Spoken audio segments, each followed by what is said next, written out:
നമസ്കാരം. നമ്മുടെ ശ്രീകൃഷ്ണ ജയന്തി ദിവസം ഭഗവാന്റെ അവതാര സമയമായ രാത്രിയിൽ അവതാര സമയത്ത് എല്ലാ ഭക്തജനങ്ങളും ക്ഷേത്രത്തിലെത്തണം. അതിന് ഒരു ഒരു കാര്യം പറയുന്നത്, നമ്മൾ നിറകുടത്തിലെ വെണ്ണയുമായിട്ടാണ് ഭഗവാനെ കാണാൻ വരുന്നത്. ആ സമയത്ത് ഈ വരുന്ന എല്ലാ അമ്മമാരും അല്ലെങ്കിൽ സഹോദരിമാരും യശോദയ്ക്ക് തുല്യരായിട്ടാണ് വരുന്നത്.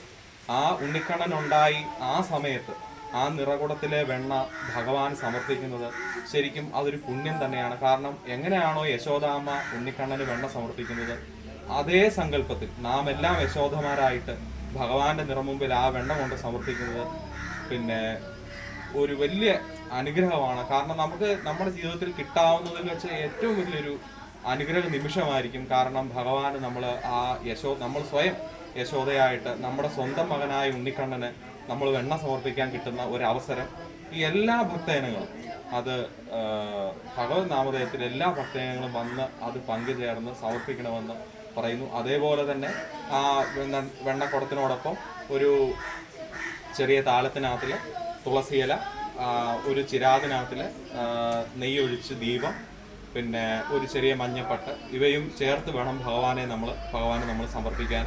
അതുപോലെ തന്നെ ശ്രീകൃഷ്ണന്റെ അഷ്ടോത്തരം നമ്മൾ ഇവിടുന്ന് ജപിച്ചു കൊടുക്കും. അത് ഭക്തജനങ്ങൾ ജപിക്കണം. അങ്ങനെ ജപിച്ച് ഭഗവാന് പ്രദക്ഷിണം ചെയ്ത് വേണം നമ്മളിത് ഭഗവാന് സമർപ്പിക്കാൻ. ഒരു 11 മണിയോടുകൂടി ഈ ചടങ്ങ് തുടങ്ങുന്നതാണ്. 11 മണിക്ക് മുമ്പായിട്ട് തന്നെ എല്ലാ ഭക്തജനങ്ങളും രാത്രിയിൽ, അതായത് ജന്മാഷ്ടമി ദിവസം രാത്രിയിൽ 11 മണിക്ക് മുമ്പായിട്ട് തന്നെ ഭക്തജനങ്ങൾ ക്ഷേത്രത്തിൽ എത്തുകയും ഈ ചടങ്ങ് നമുക്ക് 11 മണിക്ക് തന്നെ തുടങ്ങണം. കാരണം 11 മണി മുതൽ അകത്ത് അവതാര പൂജയും ഭഗവാന്റെ അഭിഷേകവും തുടങ്ങും. അതായത് ഭഗവാൻ ആ സമയത്ത് 8 ദ്രവ്യങ്ങളെ കൊണ്ടാണ് അഭിഷേകം നടത്തുന്നത്.